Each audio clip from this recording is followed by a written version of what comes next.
Welcome to Connect This Ryless edition. So, who has any idea if anyone can hear or see us?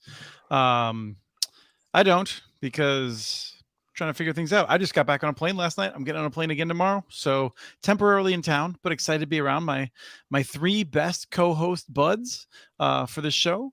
We'll go with Kim first because Kim's the most enthusiastic. Kimberly McKinley from UTOPIA Fiber.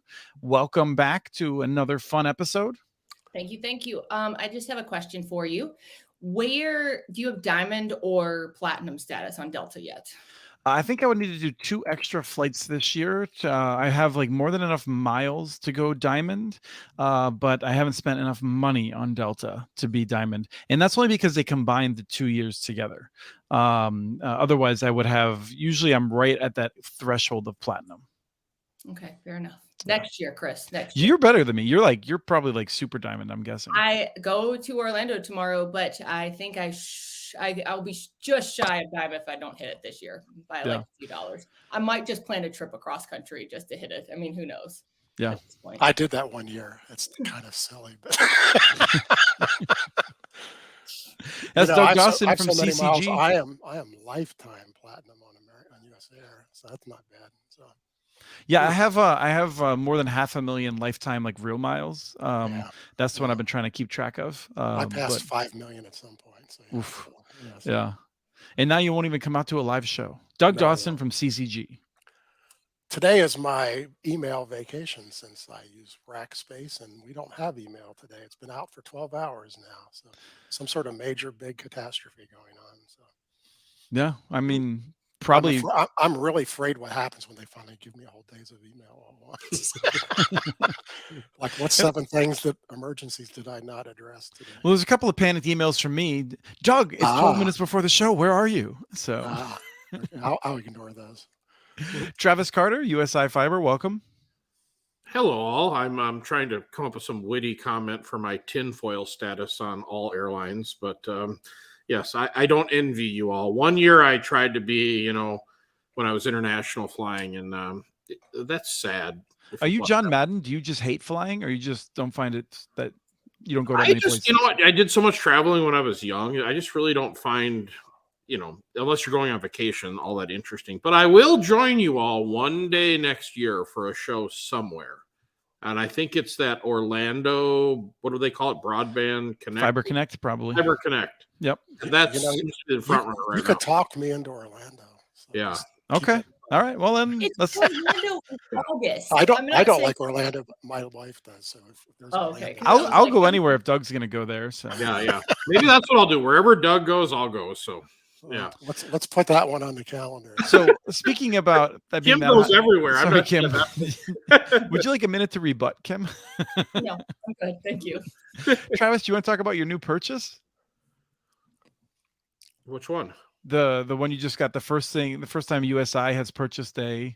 Oh, I can't believe this. After 12, 13 years of rolling fiber out, we're so far behind this year. We had to buy our first snowblower to blow out the tops of handholds to populate them with terminals. So what do you do if they're frozen? Like you got water in there that's frozen? Well, there's 2 ways to do it. There's the manufacturer. Hopefully Quasite's not listening. There's the, put hot water on it to break them out. Or there's the version that seems to get used more often than not, which is the sledgehammer model. Ooh. And you break the trunk. So every year I have a budget item for about 50 lids that we go around and have to replace them. Hopefully most of the time, though, if you do a good job, you don't have to go in them in the winter. So what's going on? Did you have more installs, or your team's just hit by the? No, we made an error, and we did a joint build with a city, and their sense of urgency was very different than our sense of urgency. So the urgency got completed last week. So now that problem in these fiber networks is it's like dominoes, right? You have to do all these pieces. Well, if the domino right in the middle isn't done, you can't do the rest. So that was completed. So anyways, now we can cascade and finish the rest. But as you know, Mr. Mitchell, our weather is so lovely here that it is cold, and icy. I have a question for you, Travis, though. So were you really shocked that the urgency a city had was different than your urgency? I just wanted to ask. Sometimes I watch this podcast and I'm so, like build once, or what do they call it, Doug? Make ready once, Dig once. or something. Big ones. Dig once. And I'm like, you know what? We should really eat what we promote. Oh, such a bad strategy. Do your own deal, right? Yeah. Then you can set your own timeline and set your own expectations. So I'll leave it at that. Is that a good politically correct way to say it, Mr. Mitchell? He's been trying to teach me. I'm absolutely not trying to teach you that stuff. We're just trying to hook people up. That's all we're trying to do. Did you have more this year than we got the previous? message clear. He just said Travis is not a team player. I'm not a team player. Yes. No, I mean, so the reason that I'm not going to sit in here and defend governments, although I think that there's a lot of reasons why dig once does make sense in a lot of scenarios. I think people that want local governments to work have to hear this, have to hear the reality of what happens when things don't get done on time, when you don't understand the incentives that your partners have and things like that. So I think it's a valuable message. I will say, though, that what I do appreciate from all the local governments is they do lay out a plan for projects that they do have coming up, so that we can be, we can do some construction this year in areas that maybe won't go live till 2026, but they are pretty transparent there.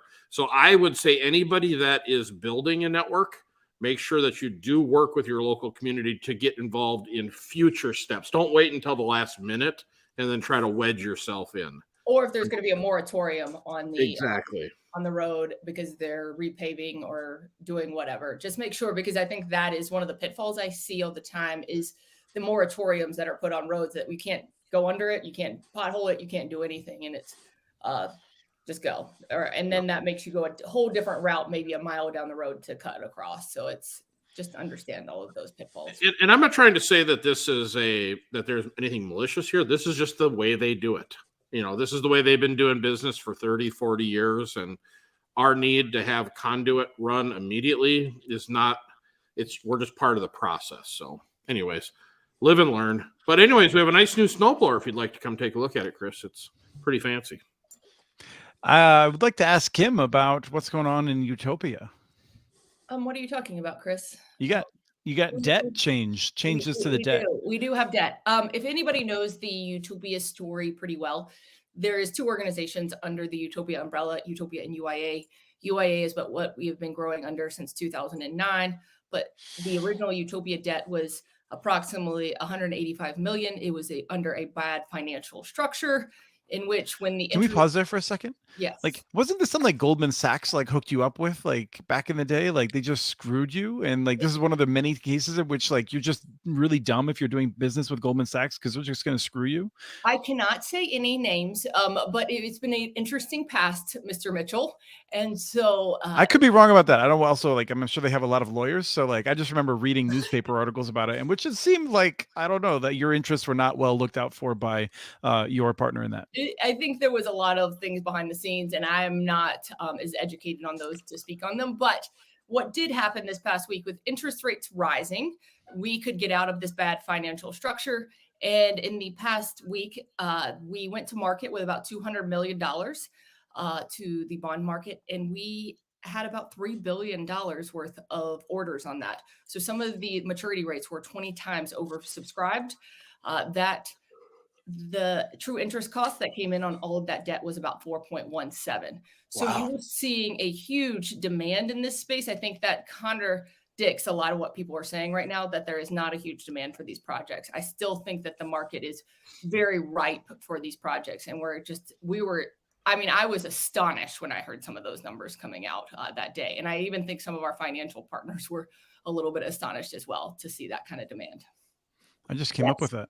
Yes. Utopia is was it? It's like Tay or something. Tay. I think that's right. I don't know. I only first heard a song by her last year, this year, because that's the life I lead.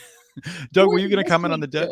She's everywhere. No, I'm thrilled because I'm helping someone take a bond to market next week. That sounds great. So yeah. Well, okay, so can I ask some questions then, or is it please? No. About Taylor Swift? I hope not. I don't even know who that is, but okay. So the question I have, maybe it's for Doug because he sees more of these financials. How was it possible? I mean, Utopia had a big number they're taking out. They've got, we learned a couple weeks ago that, they've got a very substantial subscriber base. I'm assuming some is that why they were able to attract such low interest? I just want people to be clear on who would qualify for such low rates, because we don't, but we have a similar subscriber base, but we don't have anywhere near that amount of debt. So I'm just curious. There's two answers. One is it's tax-free debt on the bond market, which is not the same as banks. So here the buyers bid what they are willing to pay for it. And so it's simply an open auction among the big folks who buy bonds, right? And so that makes, now normally the interest rates between bonds and the banks aren't that different, but right now, because of the economy, we have this weird stuff going on. That's way below bank rates right now. Oh yeah. But so that's the number one reason. Secondly, it's the time of the year. December is the slowest year of the year to sell municipal bonds, and they're always oversubscribed in December. So you have all these real specific market things going on too. So. But independent operators do not qualify for this type. I just want to make sure people understand that. Right? Well, now there is a junk bond market. AT&T actually raises all their equity through. They're called junk bonds, but obviously they're not junk. But they do corporate bonds, but they're not tax free. So. Okay, got it. Right, and one of the issues, as I understand it, although I'm not an expert on this, Kim might be able to correct me because Kim is an expert on this. Is that the tax-free bonds cannot be used with some of these public-private partnerships because tax-free bonds have to be used without any single individual or company getting a real benefit from it. It has to be for the general public benefit. Yeah, they can't benefit a commercial provider, right? Okay. And this debt had already been spent. This is just more of a restructuring of debt. So this money has already been spent on projects. It was just more of a better financial situation for our partners in our cities for this. And it is a safer bet because this debt from the Utopia early years is backed by sales tax revenue.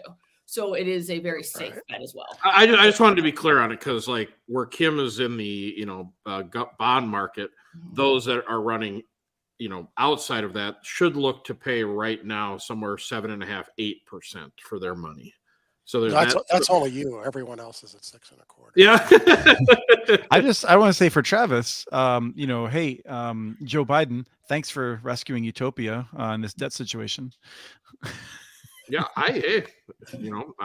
the good with the bad, right? So there's one other thing. Speaking about the good with the bad, Kim, what else happened with Utopia? It's been a big week at UTOPIA Fiber. I think after last week's show, and we had talked about the maps. That was a show where we talked about how the maps were bad and the FCC sucks and everyone else is terrible, and we're great for recognizing that. Yeah, that I found out that when we uploaded our maps onto the FCC site, there were some errors that got put in there. And it was really funny that it happened probably 30 minutes after we left the last show. And I was like, great that I just criticized the maps and we're part of the problem. But I think that really showcases what is out there is that it's easy to make a mistake, even from the ISP front, and that we have it on ourselves to reevaluate the data that we submitted and to make sure that it is accurate, because millions of dollars are at stake if these maps are inaccurate. And the mapping is complex as all hell. It's terrible. Yeah. So, Travis, were you going to say something about your? You have a challenge that's. Yeah, we got an email in from something that looked very official as a challenge, and so we addressed the challenge and I guess resolved the challenge. But yeah, we had one challenge come in after the maps went up. So far so good. We after that last show, we did spend the weekend or maybe I don't remember when time doesn't work. At some point, we did this work with groups of folks from Georgia, Alabama, Mississippi, rural communities, and working with them on things like how to do the map challenges. And we did that the weekend right after the maps had come out. And in fact, I think I flew out that day that we did our show, and we've been talking with some of these folks for months about how we're gonna have to do these map challenges, and they're like, yeah, that's important. We're gonna get it done. And then we went over how to do it, and they're looking at it, and they're like, what? You We this we is can't do that. how are we gonna? Not only that, but like we're gonna do this over Thanksgiving and Christmas. We have to do this by like the first week of January. What? Like, who came up with this idea? This is ridiculous. Like, and they're like, no, I mean, this is a group of people, some of whom were elected officials, some of whom were or local activists or teachers or people that want to improve their community. And they're just like, how are we gonna do this? Like, go street by street? Like, how are we even gonna divide it up so that people can try to check it and figure that? And I was just like, yeah, and they're the ones that know about it. Most local governments don't even know they're supposed to be doing this. It's god awful. It is. I did hear that the state broadband offices yesterday came together to ask the FCC for more time. I don't know if that's going to go anywhere, but I think that is the only solution to help get the word out to be able to challenge these maps. Yeah, in fact, what would be great is if they actually didn't give more time. They allowed for a couple of days of indignant articles and people like me shouting to get the attention out, and then they gave more time. Strategically, that would be smart. If they just give more time, people aren't going to pay attention. They have to let the window close and then reopen it to actually get that full cycle of attention out there, I think. Or get you more press. Is that what we're trying to go after too? Doesn't have to be me. I mean, I'll take a long vacation if someone else wants to do it. So regarding the maps, though, we have other issues, right? Local governments, they don't know they're supposed to do this. It's over Thanksgiving and Christmas, which is just ridiculous. Everyone's busy. I'm curious if anyone, Doug, I'll start with you. What's your feeling about the fact that they haven't put community anchors on the map? You know, the Shelby folks are upset about that. It doesn't seem like it makes a lot of sense to me, but I haven't dug too deeply into it. I don't understand the reasoning because one of the uses in the hierarchy of BEAD grants are to serve anchor institutions. Mhm. You do unserved, and then you can do underserved and anchor institutions. Like, well, if they're not on the map, how can I even talk about those? So I'm not sure why they did that, but that was a very obvious decision. There was Q&As written, and they told everybody not to do it. So I don't understand why you would leave anybody off the map. I think what their reasoning was, if you've got a city hall with gigabit speed sitting in a town with DSL, it can make map distorted, but it's like, I can see that it's one dot. I personally don't see how that distorts anything, but that might have been their reasoning. I don't know. So Is this macroeconomics with Chris in the like formula? I don't understand right here. I think there's an escape character that like it just dropped the slash for some reason. did you type that in? I cut and paste it. Well, you did a bad job. Hey, you should just be excited we have banners when Rye isn't here. I'm pretty impressed that there's banners. Yes. So, no, talk about the maps. I mean, now that we're digging into them, we're just seeing crazy stuff. I mean, Starlink is claiming 350 megabit download. Verizon Wireless in your state, Minnesota, is claiming gigabit fixed cellular wireless in rural areas. Gigabit. Really? Yeah. Well, like you in your story, you talked about Vermont, and I had that quote ready here. The department in Vermont Public Service alleged that 11% of locations in the federal database did not match Vermont's own database, and another 22% of addresses in the Vermont database did not even appear in the federal database. And that's the biggie. The second one is the ones, if they're not in there, you don't get the dollar credit for But that's okay, because local governments have a few days between Thanksgiving and Christmas where their schedule isn't already booked out to fix all of that. I don't know what they're whining about. But yes, on top of that, it's really going to be a complicated challenge because we don't know, is the FCC just going to take your challenge and force it into the map? How could they possibly have time to evaluate these things, right? Well, I mean, and that's what talk about the Vermont one. That's 33,000 places changing on the map. Who's going to look at it to see that Vermont didn't just make it up? They could. Right, and they would have an incentive to. They do have an incentive to. Right. ISPs have been cheating, so why not let the states cheat too? Let's just calm down, Doug. Calm down. Yes. There's also the issue of I think you're not even required to submit evidence, but like how are they going to evaluate that? It doesn't seem like it will be possible. It's not possible. I mean, I think that's the point from our perspective as an ISP. How do you prove it? What do you go like take a picture of the fiber that's like at the corner? Oh, we're not even talking about availability. We're talking about whether it is a structure that could be a residence or a business. that should have access. Like this is the location challenges that are due soon. The availability challenges is yet another whole thing. And I'm really curious to see, like, this ridiculous. In the last show we talked about the wireless company that tells the FCC you can do a gigabit symmetrical to my house using unlicensed, and then I go to their website and it's like, would you like 2 or 3 megabits a second for $300 a month or something like that? And by the way, they can't actually deliver that either. Right. Yes. if I'll just put that 20-foot tower on my roof. Did you challenge it? Update? I haven't yet. I'm planning on it. It's I need to actually, I was going to actually do the proper thing, which is I was going to call them and request the gigabit symmetrical service rather than just going through their web form and see what happens when I go through that. And I haven't had the time to do that.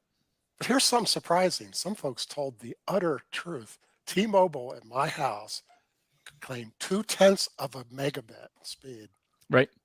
No, then that 0.2 is showing up in a bunch of places. And I believe it. Yeah.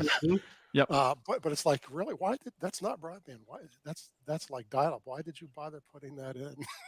Yeah, no, and we started this with talking about the community anchors, and I can't understand this whole thing about how they're like, oh, we're just tracking mass market service, whatever. It's like, oh, well, okay, but like it's a national broadband map. Like you haven't, like, how hard is it to figure out what the schools have? Like, is that you're funding most of it through the E-rate program? Like, how Right. you have the data, right? Like, I'm sure there's like 10% of schools or something that aren't on E-rate, but like almost all of them are. Who has an ISP? They know the speeds exactly. Yeah. It's almost like when you're a national regulatory organization, you shouldn't spend more than a decade ignoring the need to collect accurate data, wait until you suddenly are responsible for tens of billions of dollars, and then scramble to be like, oh crap, I forgot to do my homework. Hey, Joey, can you help me quick write this report or something? Wait a minute. Is this mapping all Joey's fault? I didn't. That's new. So I'm curious, and Travis, I'm curious if you have any reaction to this, but in the regarding the 5G, T-Mobile with the 0.2 to Doug's place, and I've just been seeing more and more stories pop up where in the business press and I think in the financial press where they're like, hey, like AT&T and Verizon don't have tons of new revenues because of 5G. Who's going to pay for all of this cost to upgrade these networks when no one even cares? Well, I mean, aren't we on to 6G now or 7G? Oh no, I can explain 6G now. Okay. This week, 5G used to be the whole way up to 100 gigahertz. Now they've decided that the 20 to 50 gigahertz is now going to be 6G, even though you can already use that bandwidth. Yeah, so the carriers all got together, and now they're going to announce a 6G. And this is going to allow them to get to 7, 8, 9G with existing spectrum. So. Oh yeah, I mean, Chris, 5G sold last year. Really, so seriously, But I mean, this is like, I mean, let's just go through this. And Doug, you can keep me honest here because you track this stuff too. I still don't know. Did AT&T and Verizon really think that I wanted to pay another $20 a month to have a modest increase in speed that they can't even deliver? Like were they just lying? We all assumed. I assumed that they were lying for the past 5 years about the wonders of 5G. They completely lied. Remember, they were trying to get huge federal subsidies, and they did get a lot of spectrum given to them. They cried, need spectrum, need spectrum, need spectrum, and they got it. That's why they had Washington all stirred up. No, they never thought that people would spend $20 a month. Their business all plan said it. And now for the past 2 years, we're seeing them going, we're really not finding any market uses for 5G. Right. No, nobody's willing to pay more for it. So yeah, I was with colleagues over this week at a retreat for my organization, the Institute for Local Self-Reliance. Wonderful, wonderful people. Just even more. I don't know how they let me hang out with them, but it was really reinforced the rate. Two of them were talking about how when they're both one's in South Minneapolis and the other is in California. And both of them were describing how when their phones were on 5G, they would have much less reliable service, and they just come to expect that. They didn't often get it in this this part of California that's a little bit more rural on the coast. But when they did, it didn't work that well. And now that they were in town, I was asking them if their phone was heating up because I have the Pixel 7 and I keep 5G turned off because of the battery performance and everything else. And I just think it's hilarious. And Wall Street is just figuring out now that this was a good bet when smart people were telling them all along it was a bad bet. There's also a glitch where plain old voice doesn't work as well on 5G. So Yeah. Travis, you were going to say something. The $20 is just so that you have that little 5G logo in the upper right-hand corner of your screen to make you feel better. So Yeah. just to be clear, no, I mean, it's that it was never, it's the age-old wireless conversation. Call it 5G, call it Starlink, call it this, call it that. It's all the same stuff, right? And I always get a kick out of how the whole industry is just so amazed by the latest wireless thing, right?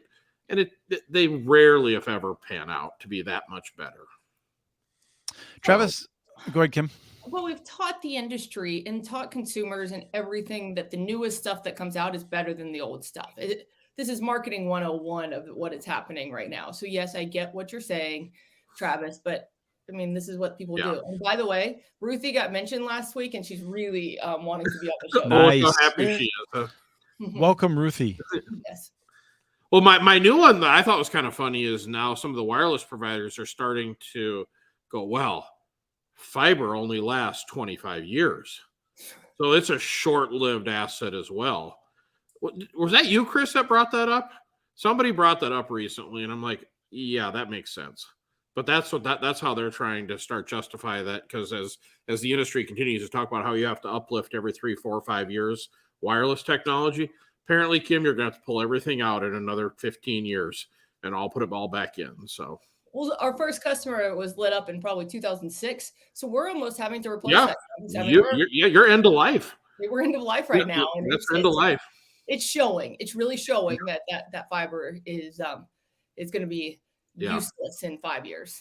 I would be concerned as well. So, I think manufacturers won't tell you the real life of fiber because they are afraid of the liability of it. Yeah, but I've had private conversations with engineers at Corning who are guessing that it's at least 75 years, but they won't say that out loud. The lawyers won't let them do it, but it's certainly not 25 years. So Chris, here's what we should do every December. We should have the amazing wireless conversation of the year. So in 2022, what did we have? 5G, Tirana. Oh God, Tirana was amazing, right? That was going to change everything. Was there any other like amazing? Starlink. Starlink. Starlink. That's our hat trick for 2022. Well, we also have the FWA. We have Verizon and T-Mobile doing it everywhere. I mean, again, in rural Minnesota, they're claiming gigabit speeds on cellular. Are they? Wow. They are gigabit. Full rural areas. Full duplex gigabit. Well, we've lost Chris. Yeah, I was like, we lost Chris, and you two are just keep talking. We lost our host. I think Kim's our new host now. What if we're not even on air anymore? I'm just on the spotlight until he gets back. It's possible we're not even on air. We're just talking to ourselves. Huh? You guys are having a robust conversation about wireless right there. Well, Doug, how often, in all of because you deal with a lot of different ISPs, is this just a standard conversation every single day? Yes. Yeah. I mean, it's just over and over and over again. Kim, do you ever have people that question fiber and say, okay. Every day, because that's the thing. They hear all the advertising. They hear all the incumbents coming out saying this is the newest thing. And we've always been taught that like the cars are going to get better. Everything is going to get better. Nothing that happened 10 years ago is going to be the best solution going forward. And this is the one thing that I can think of is still like years ahead of anything else. And I just think that we've never seen anything else have this kind of lifespan. I'm asked every week what's going to replace fiber, and they don't like it when I say nothing. Well, or you say, what can go faster than the speed of light? Right. And then that usually shuts down the conversation. So what's going to replace fiber would be new fiber 75 years from now. Yeah. So I've always been of the mindset, and I try to, even our lenders, I always try to go with the whole, yes, the speed of light thing, that seems to resonate with people, but also the real value, even more than the fiber, is the conduit. Kim, do you guys put in an extra conduit when you pull? Yeah. So you're future proof. So are we. And I assume, Doug, you recommend your people. Oh yeah, you can be good for hundreds of years with the conduit, right? Yeah. You put in extra. I mean, there's always cases that you're going to need more, and that you're going to have to rerun some of it. But you try to anticipate the growth. Here in Utah, we've seen like astronomical growth in some of these areas and new home developments. And we weren't even anticipating some of that. But for the most part, we put extra capacity in everything that we do because you want to be prepared. You do not want to run another fiber line through some conduits just to hit another area or whatnot. Yeah, you could do it all with electronics. You can get, I mean, you can always get a whole lot more bandwidth without putting new fiber in. Yeah. So I always divert the conversation away from wireless versus, say, fiber. And then I try to talk fiber technology. Do you want to do Active-E? Do you want to do GPON, XGSPON? Those are the conversations we should be having, you know. I do have a question. I'm hearing from everybody. I mean, the U.S. is a PON like factory, right? That's what we see in the U.S. Are we seeing, Doug, more people go to Active-E, or is everybody just going to PON still? No, it's worldwide. It's going to PON, and the major reason is that's where all the research and development is. There's very little research and development on Active. I mean, Active works great, but there's not a whole lot of labs working on it the same way they are PON. And so the whole world is going to PON. I mean, that's going to be 10 or 20 years from now, Active-E will be harder. It'll get more expensive to buy eventually. So Crash coming back, Chris said. You know, actually, Kim, I don't know about you, but we're R&Ding some XGSPON right now for that exact reason, where we had areas that, let's just say it was a farm field, and now it is, you know, it's a booming subdivision. Didn't actually plan our conduit network to compensate for that. So, you know, we're gonna have kind of these areas. The other thing that we talk about with our Active-E is time to restore service. You know, PON, it's like, okay, so you have 144 fibers, you know, you can do that in your sleep in like, you know, 90 minutes. If you gotta splice back together a 3,000, you know, fiber cable, well, you know, that's a lot. It takes quite some time. It gets a little interesting. It gets Sure. a lot of caffeine is involved. I think one of the reasons that we are Active-E, and I can't say that we will move a different direction, but one of the reasons is that we get challenged of that. Like incumbents will say, well, we can't run on your network if it's a PON network. Yeah. There is no reason.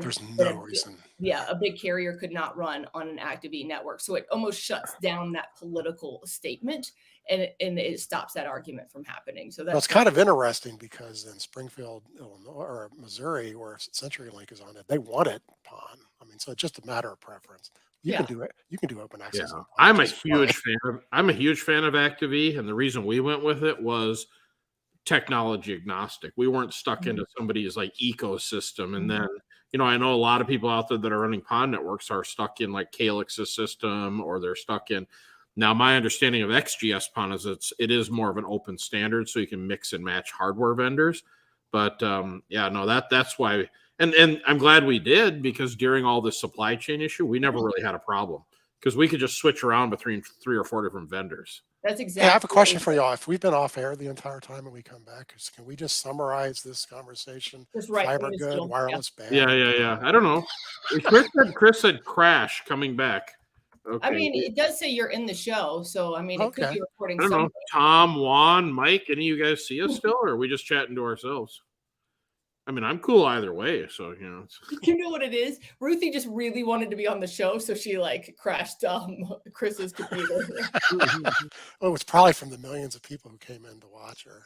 Yeah, that's my exactly. theory. Yes. The geriatric cat with. Oh no! Anytime a cat comes on the internet, it's over.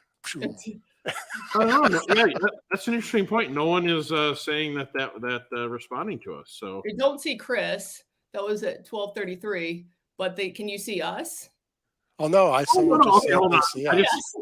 logged into YouTube and looks like 3 people watching now. No. Ruben's there. Yeah. No, we're on air. So yeah, no. We haven't not used this opportunity to talk about Chris. Yeah, no, we should. Well, come on. I'm gonna give him crap because it's probably his Windows machine. He's probably waiting for his 37 virus scanners to update to get back logged in. You know? Hey, you laugh about that, but right in the middle of me doing something very important, my computer decided to update. Yeah, exactly. Blue screen. Oh, yeah. I think we've all had technical difficulties on this show where our computers have shut off or our internet connections have gone bad. Yeah, Charter gets me from time to time. I've never had internet connectivity issues on it, but I have had some other issues at times. But no, I think we're good. For those who want to know, her name is Ruthie Bader Katzberg. and she is 11 years old, and she has one tooth, and she's got a big cat. So I Nice. adopted her during COVID because who's going to adopt this cat? And this is how sad it is. They said, name your own cost, like name how much you pay, because they couldn't get rid of her. Oh, Yeah. Ruthie. Well, now she has so she hangs out by herself most of the time while you're traveling, huh? Okay, that's just mean. But No, yes. no, that's my kind of deal. Yeah. That's Hey, what all. I like that. Oh, hello, Wait, Chris Mr. is back. Oh, you're back? I have we've no had a idea wonderful what that was, conversation but without you. it was very weird. Some kind of peripheral issue with a dock, and then just I couldn't reboot. And I tried a different computer, only like then there I'm not authorized. And without Rye to reauthorize me, I couldn't get in unless I could get my computer working again. So Well, anyway, we had a very robust conversation about I wish fiber versus wireless. I heard parts of it. I wish that we had a chance to see like the numbers to see if they really started picking up. Boom, as like we went to like we went to 1,000 viewers. Now we're back down to 4. I don't know what happened. So, yeah. Right. And I'll translate for you. Chris ran out of minutes. He had to use his prepaid card to put some more in his. So that's really what it is. So he had to scratch it off and put the code in. No, but I'll say for the people who stuck around, like one of the people that mentored me more than almost anyone else is Eric Lampland here in the Twin Cities, who talked about the lesson that he learned from ATM back in the day, which was, in his opinion, a very elegant, terrific standard. And he was saying that he learned that the best technology doesn't matter if it doesn't have the market share. And so it doesn't matter if GPON is better or worse than the active Ethernet, as long as there's big companies buying it in tens of millions of units. That's where the action will be. And I think that's kind of what you were saying, Doug. Right. No, sir, that was 10 minutes ago. We're talking a whole different topic now. So yeah, we really need a new topic. Yeah. So let you know that I was noticed when you left, and those two below me just sat there and kept talking for a good amount of time without even noticing that you left. Chris, who? Travis. Travis, I want you to notice that she considers you to be below her, just so you know. Yes. On my screen, you were below me. What's up, Travis? Starlink speeds have dropped again, and I don't forget if it was you or Doug saying that that Starlink is claiming 350 megabits in some places, but double-digit decrease again from the latest measurements from what I saw. Are you worried? Okay, so I got a few comments on Starlink. So first off, what I've noticed on the Starlink forums ever since they put a data cap on there, we don't have 5,000 speed tests a day anymore happening and people posting them. So that's kind of cool. Secondarily, remember Starlink is a wireless technology, so it doesn't surprise me. And lastly, now that they've released their commercial high gain dish that I now have, I am less worried about that. So, but if the speed's fallen or cut in half, your position is that it's still wonderful. The speeds cut in half will be irrelevant as far as the usability of it. And compared to the other options, which is LTE, or in a lot of cases, 2.4 gigahertz Wi-Fi, I'll take Starlink any time over that. You just got to outrun the bear. Now, remember something interesting he just said here. When they give commercial guys more priority, everyone else gets less priority. Sure. You remember the net neutrality conversation about paid priority? That's exactly what they're doing, So. Oh, yeah. And also, I just said it exactly wrong. You don't have to outrun the bear. You got to outrun your friend. You got to outrun the others. But y'all know what I meant. But it's ironic. So 5G, 4G, Wi-Fi, Starlink, they're all the same. They're basically all the same, right? So they all will slow down with more users. This is the conversation we had before. Anywhere where UTOPIA is or USI or any of their fiber networks are available, the cable network and the wireless networks are pretty awesome in those areas, right? So let's say Kim and I take 50% of the users and we put them on the fiber network. Everything else will be pretty good. So that's where you're constantly how much, even if you have the best fiber network in an area, what is the maximum market share you'll ever get? That is my experience, which is not if you have common. Fiber providers, you think that one can get 80 or 90%, or do you think it's because I guess I'm misunderstanding Travis's question. Because say 2 fiber providers are in the same. Do you think that in the same city, do you think that one can get 80% over the other? No, of course not. No. Well, unless the one is just dreadful. Well, Yeah, I mean, that's where I would come back to like Frontier. Right. And the question is over what time frame? I mean, even where we have municipal fiber against cable, in a lot of places it tops out at sort of 50-60% market share. But you go to Cedar Falls, Iowa, where you got, MediaCom cable there and CenturyLink basically abandoning the market because they have like 2% market share. The Cedar Falls fiber has like 80%, 90% if you count all the services, I think. And there's other municipals have been around for a while with 80% market share. I mean, that they eventually get there, right? Well, What happens is people don't go back to cable once to a big cable company. You have to throw out the Northeast where we have Verizon, Fios, and Comcast because they're both equally dreadful to people, so they bounce back and forth. But nobody leaves a municipal or a small ISP to go back to cable. They just don't do it. You don't. How's your churn, Travis? No, I mean, and we compete against another fiber provider, a cable provider. I don't know how many of these wireless providers are around now, probably 3 or 4, and we'll still easily surpass 50% of the market. And that's where I would ask Kim specifically with this. What we see is even where you have low switching costs on open access networks, people don't want to switch. They get something that works. The price works for them. They're not looking. It doesn't matter what else is available. You see most switches on the UTOPIA Fiber network with a person moving in, and it's more of a preference choice more than there's any issues with the service level. But that also comes into play that we vet the providers we want on our network we're very harsh on the vetting process of, can you hit all these metrics? Because why let them on if they can't do the service level that we require for our residents? Travis, whatever your name is, I can't be expected to learn people's names in fewer than 100 shows. How do you respond to one? You do have that certain segment of the population that is price sensitive. I will give you that. But the quality, and quite frankly, I've said this many, many times, when we first started in the internet business, if the internet was out for a few hours, people would go outside and play in their backyard and do other things. In 2022, if you miss 2 pings, man, you are the enemy of you're the worst on planet Earth. So people will pay for quality and consistency over price. Now, I will say there's 20% of the market that will just take the cheapest thing that's out there, but the vast majority of people, once you put it in, and if you deliver every day 24/7, it's reliable and consistently reliable, your customer service is top notch, they won't move for a few dollars. But even if you have outages and you're transparent and you're open and you communicate with them, I think that's the same thing. I think it's exactly the same thing. Like, okay, let's take Rackspace, for instance. Doug, how do you know they're down? Your email's not working. Are they communicating with you in any way? My broadband's not down, so I can see everything all about it on the web because there's a big news about them. So yes. No, but are they communicating with you directly? No. Yeah. Well, how would he?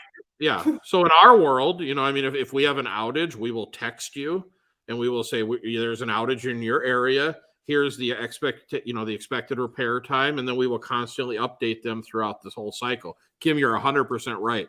If you don't communicate with them, you're just like everybody else. I mean, I imagine that we're Rackspace's 3rd smallest customer. We're pretty far down the contact. Yeah. but my point is, right, you're just sitting there trying to run your business with no information. Right. Yeah. And this is where it's worth noting that we've seen interesting circumstances where a cable company has lowered prices and sent a dozen or more salespeople to an area, both against small, scrappy private companies as well as municipal networks. And I mean, one of my favorite examples in a community in Wisconsin, Charter had picked up, they think they spent like 3 or 4 weeks there with like 10 people canvassing, and they got 19 people to switch, and like 10 of them had come back within 2 months from the fiber network. So. Oh, I go talk to people that are canvassing our area from the competitors, and these poor folks, they hate it. If they knock on the door and they say they're using USI, they just say thank you and have a nice day. They're not going to compete against it. Because here's the thing, and I don't know, I won't speak for Kim, but we will out-service and out-support the competition, period. Well, I don't want to. I want to respond to Juan as a reminder. It doesn't really matter if cable's cheaper because they're not cheaper. They're really expensive. They are. And they keep raising their rates. So, But what are you talking about? What are you saying in that service? What suite of services are they raising their prices for? Well, Charter just had another $5 broadband rate increase across the board in November 1. So they continue to raise broadband prices. And this is where one of the stories we have on our rundown is that they're jacking up the broadcast surcharges as well. And so when they're talking about, like YouTube TV keeps getting more expensive, but we got the World Cup, we got college basketball, so I'm on it. But if I was to get linear cable for actually watching television on the cable system from Comcast, I'd be paying an extra $27 a month now. I think that's not even in the like quoted rate to me because it's a surcharge. Right. Yes. That's all right. Can we go off on a little tangent for a minute then? No, never. No, Not, never. Not on this show. No. All right. Here's what I don't understand about people. Right. They're all, we get a lot of talk about your cable or your internet bill cost. In 2022, my increase in my connectivity is irrelevant compared to all the other costs that I'm getting hit with between my property tax, my, food, the gas, the electricity. The $5 that my internet bill went up is almost irrelevant. So what do people do with everything else that's going through the roof? Who are they complaining to? They complain. To who?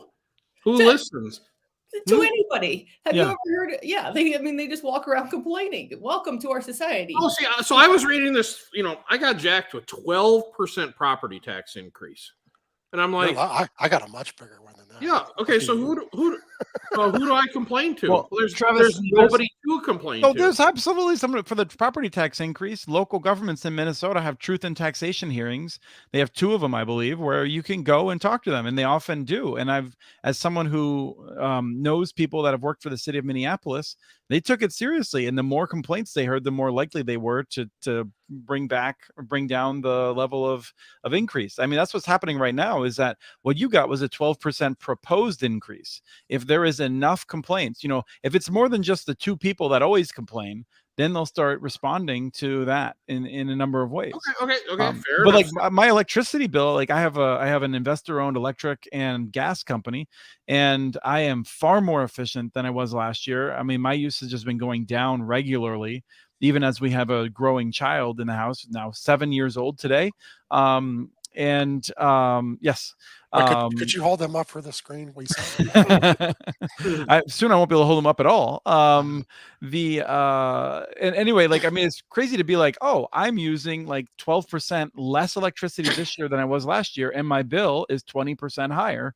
In part because of the whole impact across the system from the gas disaster in Texas, with the natural gas markets getting all screwed up. I still don't understand exactly how that worked, but like that rippled across everything. And then electricity prices go up every 4 or 5 years because the investor-owned utility goes to the PUC, the Public Utilities Commission, and says, oh, we desperately have to raise rates by 15%. And then there's a whole proceeding, and then they get to raise their rates by 7%. And then they use that money to lobby for all the things they want to do. It's just it's crazy. Well, but like I just want to make sure. I want to make sure everybody is equally complaining about everything. Because I don't know, Kim, do you do a survey? Nobody's complaining about $3 gas. Have you noticed? Yeah. Well, we sent out surveys. $3 gas here in Utah, Yeah. Doug. So I'm jealous of your $3 gas. Yeah, it's dropped like crazy back here. Well, we did a rate increase in January. Got a survey that came back yesterday, and this person was like, "I'm still disappointed in your rate increase from January." When all the other rate increases, like when I go to the grocery store, who am I complaining to? There's nobody to complain to. So, anyways, I just want to make sure you live in a market economy. You complain to the market. This is how we know that Travis wasn't on Twitter or social media much, because that's where you go to complain. Oh my God, that's when I got on it. I don't ever look at it. I mean, all you do to say to them is, egg prices doubled this year. Let's be quiet. Yeah. But this is relevant for what we're talking about, because one of the things, and I think of us, Doug probably has the best memory of it, was the complaints in the 80s, in the late 80s, particularly about the cable rates rising so atrociously, led to Congress saying, we're going to do something about it. Now, what they did about it was totally ineffective for a lot of years, but they ended the cable monopolies. They tried to regulate the rates, and I learned a lot in just learning the history of that, and that is very difficult to try to regulate these rates to bring the rates down. But there are ultimately some consequences for rates going up one way or another. It's just not rapid. No, here's how they don't learn. They tried to regulate the rates twice. After they got killed the first time, they tried it 5 years later again. Yeah. So yeah. So yeah, I mean, the answer of what Congress ultimately did is really relevant to what Juan is saying here, which is Congress said, we're going to bring competition into it, right? And it hasn't solved all of the issues, but like on telephone and television service, competition has dramatically lowered the cost. It has not. We don't really have competition in broadband, and so those prices are where we see more significant increases, I think. Well, my blog yesterday, there was 22,000 bills collected by consumer reports, and their math showed that a number that's still amazingly the same as 15 years ago, in that markets with broadband competition had 15% lower rates than markets without. What a shock! So what I'm hearing you say, Mr. Mitchell, is we should be the competitive county here, and we should take over and annex part of our area to get lower taxes. We need competition in our taxing body. Well, that's I love something it. that there are people who say that. Yes. Is there really? I thought I just made that up. Okay. No. All right. I mean, there's people who claim government is a monopoly. I mean, government is a monopoly, but they'll talk about it more in terms of like how to bring competition to it. And in some cases, it might make sense. But when I look at my water bill, I don't think competition is going to help. I think the thing that I'd mostly fear is the idea that it should privatize it, and I should pay 3 times as much as I do for water, because that's the trend of what happens. We are gonna have a kind of a stop here in 8 minutes, in part because I'm obviously this is going so well without Rye here, but we're gonna lose Doug at that point, so we'll probably wrap up shortly thereafter. All right, but Ruben, I like Ruben. Ruben's the right comment there, Chris. Yeah. I mean, yeah. Come on, guys. Give me all your money, and I'll take care of all your needs. I don't understand. So, like, people have talked about Elon Musk, like he's some kind of genius, right? And I've been one of these people because, like, I didn't look closely, but I was like, dang, the Tesla's pretty cool, and like, it's legit cool. SpaceX, very cool. He got it to work, right? He's in charge. And you look at what he's doing with Twitter, and all these people are like, business can save the world. And like, he's supposed to be like one of the geniuses and tycoons of American business. And the guy is like, takes over Twitter, and he doesn't know that like all the stuff he's trying to do has already been tried and failed. It's a freaking embarrassment. And so when you ask about a competitor to government, I don't want Elon Musk freaking taking this stuff over. Like, you know, you want to think of things things are bad now. Like, they're going to get really bad if we let some of these people take over. I think we have a chicken wing conversation. Yeah, I want to know, did you just say that you were wrong about something? Oh, absolutely. I'm wrong about things all the time. Like, that's one of the reasons that I feel like I have friends, is because I have very strident opinions, but they change occasionally. So I'm a little more sufferable than you might think. Just checking. Wow. Chris is sufferable.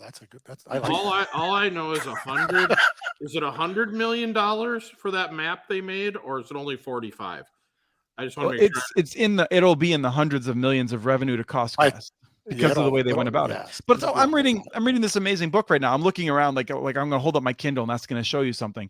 But it's Mariana Mazzucato's Moonshot. She is an economist that has been getting a lot of attention. And the idea is that, we should have more nimble government intervention in the economy like we did with the moon landing program. And that's not to say that the government should be running Twitter, for instance, but we should have more things like what resulted in the internet, what got us on the moon. And looking back at how we got on the moon and looking at the way government was structured at that point to make that happen, it's fascinating. And it's not a defense of government. It's a defense of a particular approach to a nimble government that could work well.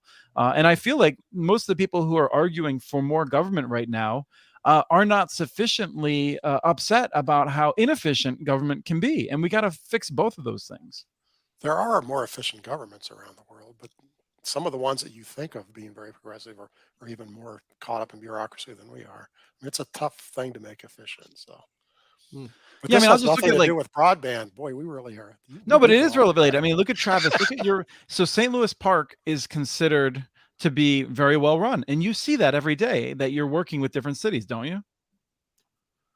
Yeah, you know what I've noticed though, the smaller cities actually seem to be really well run. They I will are. give them that. It's the less politicking. it's the large ones. So you know what? People that are building rural broadband are probably shaking their head when we talk, going, "What are these problems they're talking about?" Right? It isn't that big a deal. But I'll tell you what, some of these major cities that we talked, oh man, they have departments I've never even heard of before, and they all want their piece of flesh when you come in. It's not always that easy in rural areas, Travis. You'll get in Isn't it? I don't know. counties where there's right-of-way issues caused by the government. You'll get in counties that have 35 bridges to cross and they won't let you do it. I mean, you can run into some serious Okay, problems. yeah. So, yeah. Yeah, if there's any railroad running through your town, I feel for you.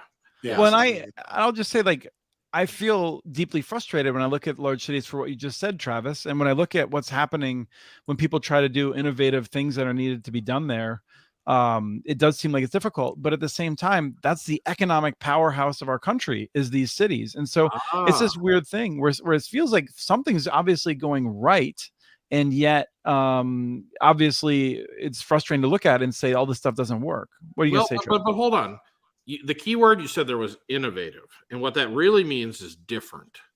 So what government seems to be very good, at least from my limited perspective, is doing wash, rinse, repeat over and over and over again, right? Boom, boom, boom. If you change that and you want to do something different, oh, hell no. Well, this is where I will agree with you that is the problem of where we are today. But when I look at, and I'm not an expert on the Apollo moon landings, but like, that was government doing things that was brand new, right? Like, government is what allowed for the development of the internet.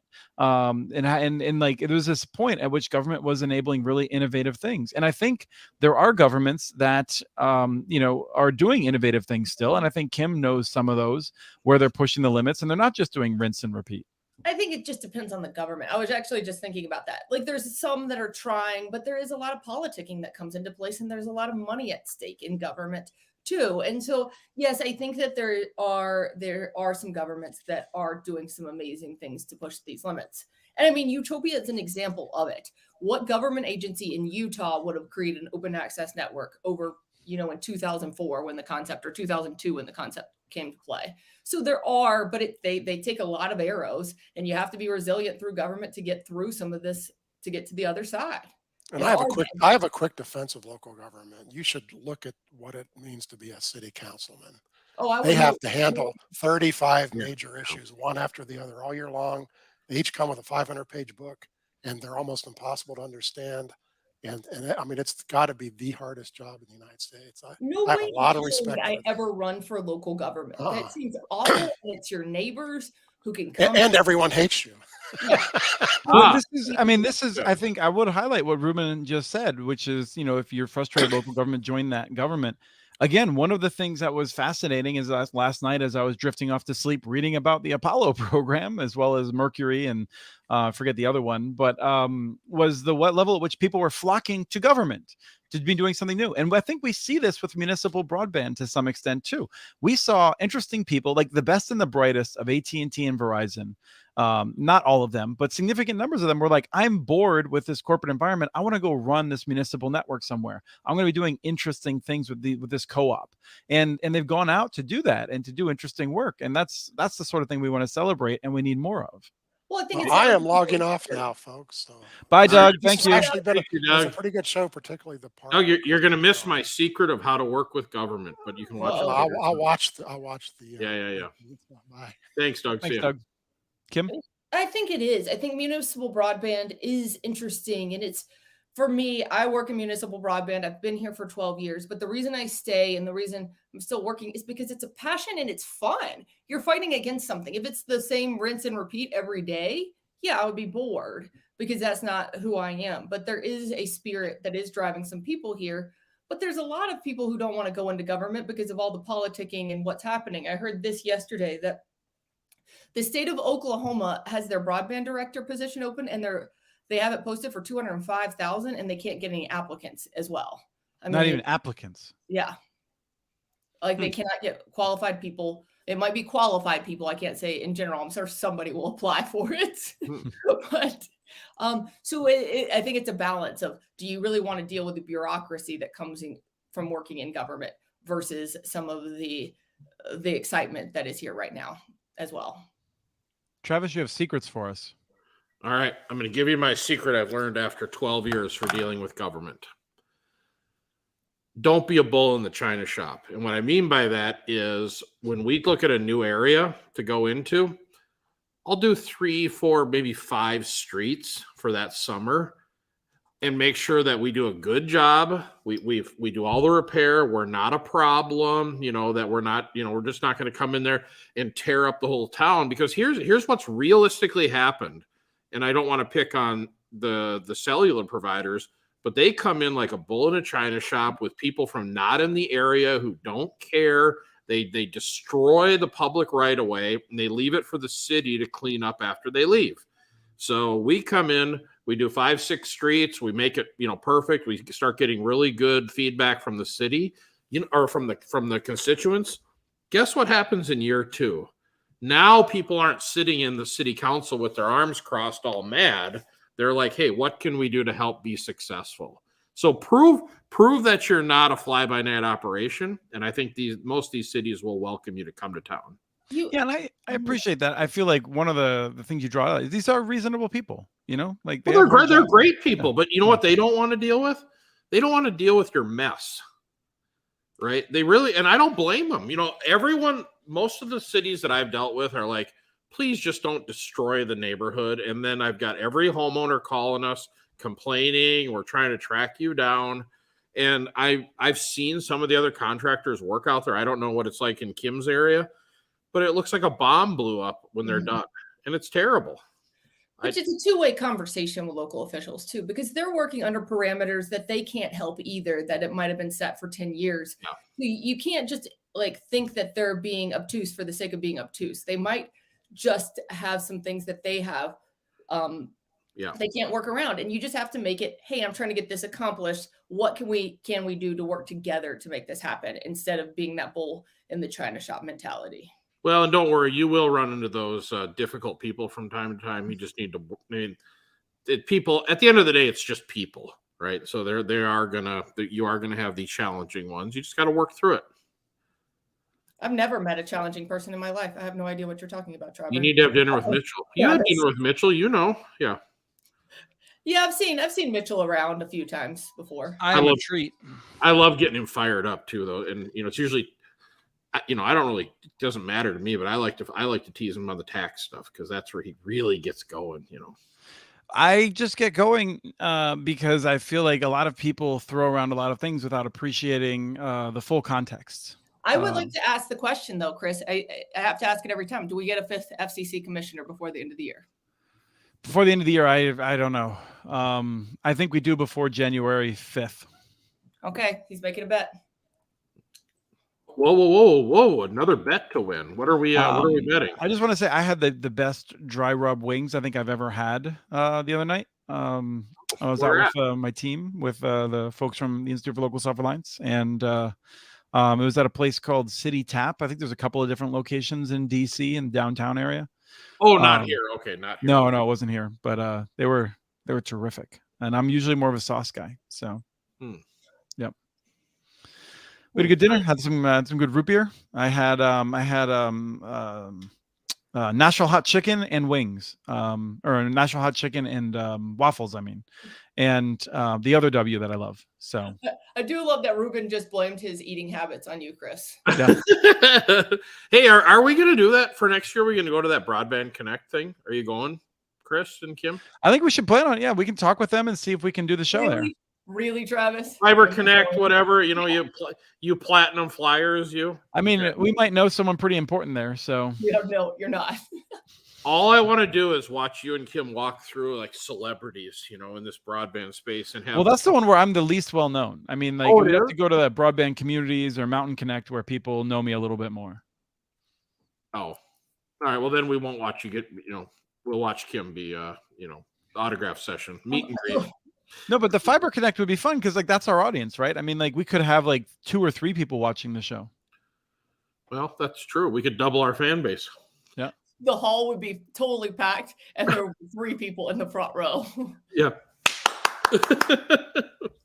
Well, let me say that if this is your first show joining us, usually it is run in a much better manner by Rye behind the scenes.